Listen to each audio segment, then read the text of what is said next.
Gulf breaking ന്യൂസിലേക്ക് സ്വാഗതം. പ്രവാസലോകത്തെ വിവിധ വാർത്തകൾക്കായി ഈ ചാനൽ സബ്സ്ക്രൈബ് ചെയ്യൂ. വേനൽക്കാല അവധിയും ബലിപെരുന്നാളും ഒരുമിച്ചെത്തുന്ന ഇത്തവണ പ്രവാസികൾക്ക് നാട്ടിലേക്ക് പോകൽ എളുപ്പമാകില്ല.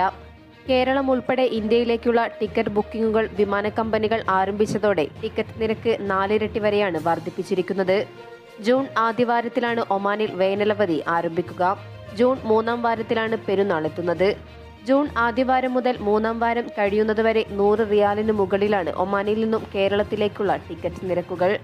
ജൂൺ ആദ്യത്തിൽ മസ്കറ്റിൽ നിന്നും കോഴിക്കോട്ടേക്ക് 100 റിയാലും, കൊച്ചിയിലേക്ക് 105 റിയാലും, തിരുവനന്തപുരത്തേക്ക് 150 റിയാലും, കണ്ണൂരിലേക്ക് 115 റിയാലുമാണ് എയർ ഇന്ത്യ വെബ്സൈറ്റിൽ നൽകിയിരിക്കുന്ന നിരക്കുകൾ.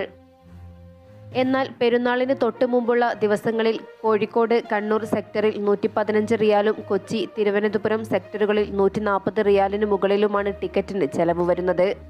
സലാം എയറിലും നിരക്കുകൾ ഏറെക്കുറെ സമാനമാണ്. ഒമാൻ എയറിലും നിരക്ക് ഇതിലും ഉയർന്നതാണ്. പുതിയ അധ്യയന വർഷം ആരംഭിച്ചതിനാൽ പ്രവാസി കുടുംബങ്ങളിൽ ഭൂരിഭാഗവും ചെറിയ പെരുന്നാളിലെ നാട്ടിലേക്ക് പോയിരുന്നില്ല.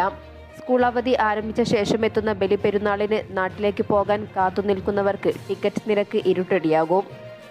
എന്നാൽ ജൂൺ ആദ്യവാരത്തിലെ ടിക്കറ്റുകൾ ഇപ്പോൾ സ്വന്തമാക്കുന്നവർക്കും ഉയർന്ന നിരക്ക് തന്നെ നൽകേണ്ടി വരും. UAE ഉൾപ്പെടെ ഗൾഫ് രാഷ്ട്രങ്ങളിൽ നിന്നുള്ളവർ ഒമാൻ വിമാന കമ്പനികളെ യാത്രയ്ക്കായി ആശ്രയിക്കുന്നത് വർദ്ധിച്ചു വരികയാണ്. മസ്കറ്റ് വഴി കേരള സെക്ടറുകളിലേക്ക് നിരവധി സർവീസുകളാണുള്ളത്. കണക്ഷൻ വിമാനമാണെങ്കിലും മികച്ച സർവീസും ലഗേജിൽ ലഭിക്കുന്ന ഇളവുമൊക്കെ ഒമാൻ വിമാനങ്ങളിലെ യാത്രയ്ക്ക് പ്രവാസികളായ യാത്രക്കാരെ ആകർഷിക്കുന്നു. അതേസമയം നിലവിൽ കേരളത്തിലെ എല്ലാ വിമാനത്താവളങ്ങളിലേക്കും കുറഞ്ഞ നിരക്കിൽ ടിക്കറ്റുകൾ ലഭ്യമാകുന്നുണ്ട്. പ്രധാനപ്പെട്ട വിമാന കമ്പനികൾക്കെല്ലാം നിരക്ക് മുൻകാലങ്ങളെ അപേക്ഷിച്ച് വലിയ കുറവാണ് രേഖപ്പെടുത്തുന്നത്. മംഗലാപുരം ഉൾപ്പെടെ ഇന്ത്യയിലെ മറ്റ് സ്ഥലങ്ങളിലേക്കും നിരക്കിൽ കുറവുണ്ട്. എയർ ഇന്ത്യ എക്സ്പ്രസ്, സലാം എയർ, ഇൻഡിഗോ തുടങ്ങിയ മിക്ക വിമാന കമ്പനികളുടെയും നിരക്കിലും വൻ കുറവുണ്ട്. അതേസമയം അവധിക്കാലത്തെ ഉയർന്ന ടിക്കറ്റ് നിരക്ക് മൂലം നാട്ടിലേക്കുള്ള യാത്രയ്ക്ക് പകരം അയൽനാടുകൾ ഉൾപ്പെടെ വിവിധ രാജ്യങ്ങൾ സന്ദർശിക്കാൻ ഒരുങ്ങുന്ന പ്രവാസികളുമുണ്ട്. ഉംറ തീർത്ഥാടനത്തിന് അവധിക്കാലം തിരഞ്ഞെടുക്കുന്നവരും പ്രവാസി മലയാളികൾക്കിടയിൽ നിരവധിയാണ്. വടക്കൻ ബാത്തിനയിൽ റിപ്പോർട്ട് ചെയ്ത 2 മോഷണ കേസുകളിൽ പ്രവാസി ഉൾപ്പെടെ 5 പേരെ റോയൽ ഒമാൻ പോലീസ് അറസ്റ്റ് ചെയ്തു.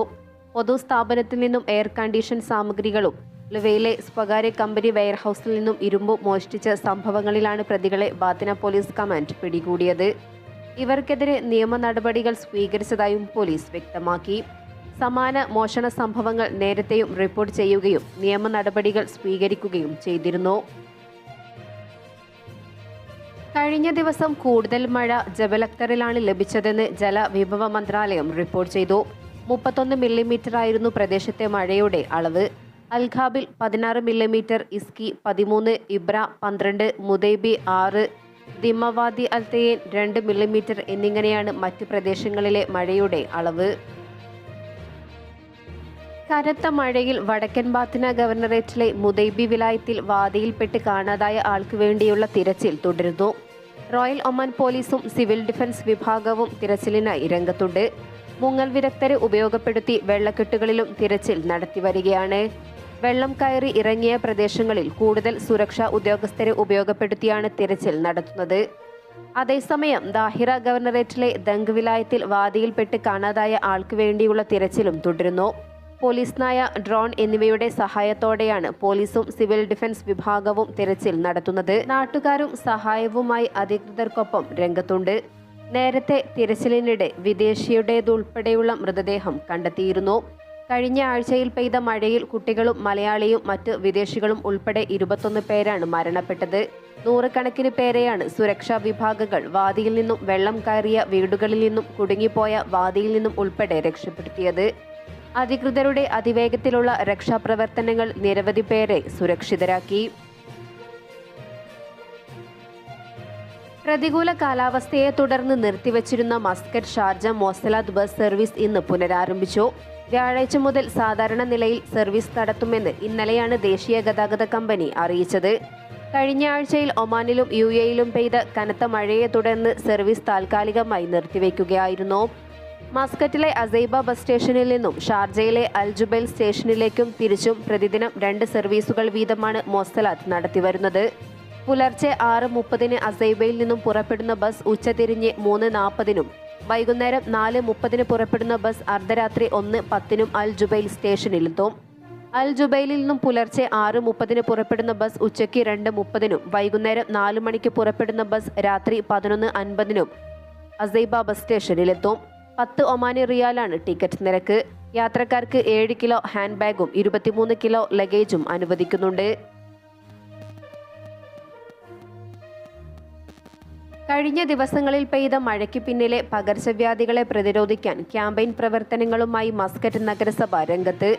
നഗരത്തിന്റെ വിവിധ ഭാഗങ്ങളിലേക്ക് നഗരസഭാ ജീവനക്കാരുടെ നേതൃത്വത്തിൽ പ്രതിരോധ നടപടികൾ വിപുലപ്പെടുത്തുകയാണ് അധികൃതർ. വെള്ളം കെട്ടിനിൽക്കുന്ന സ്ഥലങ്ങളിലും മറ്റുമാണ് പ്രതിരോധയജ്ഞം നടന്നുവരുന്നത്. കൊതുകുകളുടെ വ്യാപനം തടയാൻ പൊതുജനങ്ങൾ വീടുകളും പരിസരവും വൃത്തിയായി സൂക്ഷിക്കണം. കൊതുകുകളുടെ പ്രജനന കേന്ദ്രങ്ങളെക്കുറിച്ച് അന്വേഷിക്കാൻ ഫീൽഡ് ടീമുകളുടെ പ്രവർത്തനം ആരംഭിച്ചു. ജനങ്ങളെ ബോധവൽക്കരിക്കുകയും ചെയ്യുന്നുണ്ട്. അതേസമയം കൊതുകിനെതിരെയുള്ള ക്യാമ്പയിനിന്റെ ഭാഗമായി നിരവധി വീടുകളിൽ കീടനാശിനികൾ തളിച്ചു. വലിയ കീടനാശിനികളാണ് ഇതിനായി ഉപയോഗിക്കുന്നത്. വീട്ടിലോ പരിസര പ്രദേശങ്ങളിലോ കെട്ടിനിൽക്കുന്ന വെള്ളത്തിന്റെ സാന്നിധ്യം കൊതുകുകളുടെ വ്യാപനത്തിന് കാരണമാകും. എയർ കണ്ടീഷണർ വെള്ളം ശേഖരിക്കുന്ന ഡബ്ബകൾ, ടയറുകളിൽ അടിഞ്ഞുകൂടിയ വെള്ളം, ജലധാരകൾ, പാത്രങ്ങൾ, മൃഗങ്ങളുടെ വാട്ടർ പ്ലേറ്റുകൾ, ചെടിച്ചട്ടികൾ മുതലായവയാണ് സാധാരണ ഇവയുടെ പ്രജനന കേന്ദ്രങ്ങൾ. ഇവയിൽ ഏതെങ്കിലും ഉണ്ടെങ്കിൽ അവ ഒഴിവാക്കണമെന്നും അല്ലെങ്കിൽ ബ്രഷ് ഉപയോഗിച്ച് പതിവായി വൃത്തിയാക്കണമെന്നും അധികൃതർ നിർദ്ദേശിച്ചു. വിൽപ്പനയ്ക്കുള്ള ആഭരണങ്ങളിൽ സർക്കാർ രേഖകൾ ഉറപ്പുവരുത്തിയെന്ന് ഉറപ്പുവരുത്താൻ പരിശോധനയുമായി വാണിജ്യ വ്യവസായ നിക്ഷേപ പ്രോത്സാഹന മന്ത്രാലയം. മന്ത്രാലയത്തിന് കീഴിൽ തെക്കൻ ഷെർക്കിയ ഗവർണറേറ്റിലെ വിവിധ കടകളിലാണ് അധികൃതർ പരിശോധന നടത്തിവരുന്നത്. രേഖകൾ ഉറപ്പുവരുത്താത്ത സ്ഥാപനങ്ങൾക്ക് അധികൃതർ മുന്നറിയിപ്പും നൽകുന്നുണ്ട്. അതേസമയം ജ്വല്ലറികളിലെയും ഷോപ്പുകളിലെയും അളവ് തൂക്കത്തിന് ഉപയോഗിക്കുന്ന തുലാസുകളും പരിശോധിക്കുന്നുണ്ട്. വില കൂടിയ ആഭരണങ്ങൾ വിൽക്കുന്ന എല്ലാ ഷോപ്പുകളിലെയും തുലാസുകൾ നിയമാനുസൃത മാനദണ്ഡം പാലിച്ചിട്ടുണ്ടോ എന്ന് പരിശോധിക്കുകയാണ് ലക്ഷ്യം. പ്രത്യേക സാങ്കേതിക നിർദ്ദേശങ്ങൾ പാലിച്ചിട്ടുണ്ടോ എന്നും പരിശോധിക്കുന്നുണ്ട്. വാണിജ്യ തുലാസുകൾ പരിശോധിച്ച് അതിൽ പ്രത്യേകം സ്റ്റിക്കർ പതിക്കും. കാലാവധിയും അടുത്ത തവണ പരിശോധിക്കേണ്ട തീയതിയുമാണ് സ്റ്റിക്കറിൽ ഉണ്ടാവുക. തുലാസുകളും അളവ് തൂക്കത്തിന് ഉപയോഗിക്കുന്ന ഉപകരണങ്ങളും നിയമപരമായ നിയന്ത്രണത്തിനും മാനദണ്ഡങ്ങൾക്കും വിധേയമാണെന്ന കാഴ്ചപ്പാടിന്റെ അടിസ്ഥാനത്തിലാണ് അളവ് തൂക്ക നിയമം നടപ്പിലാക്കിയത്. ജ്വല്ലറികളിലും മറ്റ് ആഭരണ ഷോപ്പുകളിലുമുള്ള തുലാസുകൾ അളവ് തൂക്ക കൃത്രിമം വരുത്തുന്നില്ലെന്ന് ഉറപ്പുവരുത്താനാണ് പരിശോധന. തുലാസുകളുടെ കൃത്യതയും പരിശോധിക്കും. അളവ് തൂക്ക നിയമം കൃത്യമായി നടപ്പിലാക്കുന്നുണ്ടെന്ന് ഉറപ്പുവരുത്തുന്നതിലൂടെ രാജ്യത്തിന്റെ സാമ്പത്തിക വളർച്ചയിൽ സഹായം ചെയ്യാം. കമ്പനികളുടെയും വാണിജ്യ സ്ഥാപനങ്ങളെയും കുറിച്ചുള്ള ഉപഭോക്താക്കളുടെ ആത്മവിശ്വാസം വർദ്ധിപ്പിക്കാനും ഇതിലൂടെ സാധിക്കും. ഒമാന്റെ വ്യത്യസ്ത ഗവർണറേറ്റുകളിൽ റിപ്പോർട്ട് ചെയ്യപ്പെട്ട മയക്കുമരുന്ന് കേസുകളിൽ നിരവധി പ്രവാസികൾ അറസ്റ്റിലായി. Dhofar police command narcotics and psychotropic substances വിഭാഗം സ്പെഷ്യൽ ടാസ്ക് ഫോഴ്സുമായി സഹകരിച്ച് നടത്തിയ പരിശോധനയിൽ വിദേശിയിൽ നിന്നും 800-ൽ പരം മയക്കുമരുന്ന് ഗുളികകൾ പിടിച്ചെടുത്തു. സംഭവത്തിൽ ഏഷ്യൻ വംശജൻ അറസ്റ്റിലായി. അതേസമയം മറ്റൊരു സംഭവത്തിൽ narcotics and psychotropic substances general അഡ്മിനിസ്ട്രേഷന്റെ പരിശോധനയിൽ 70 കിലോഗ്രാമിലധികം ഹാഷിഷ്, 60 കിലോഗ്രാം ക്രിസ്റ്റൽ മെത്ത്, 5300 മയക്കുമരുന്ന് ഗുളികകൾ എന്നിവയും പിടികൂടി. പ്രതികൾ 3 ഏഷ്യൻ രാജ്യക്കാരാണ്.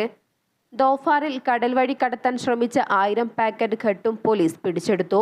പ്രതികൾ അറബ് വംശജരായ 5 പേരാണ്. 3 സംഭവങ്ങളിലും പ്രതികൾക്കെതിരെ നിയമ നടപടികൾ സ്വീകരിച്ചതായി പോലീസ് വ്യക്തമാക്കി. ഇതോടെ ഇന്നത്തെ വാർത്തകൾ അവസാനിക്കുന്നു. പുതിയ വാർത്തകളുമായി വീണ്ടും കാണുന്നതുവരെ നന്ദി, നമസ്കാരം.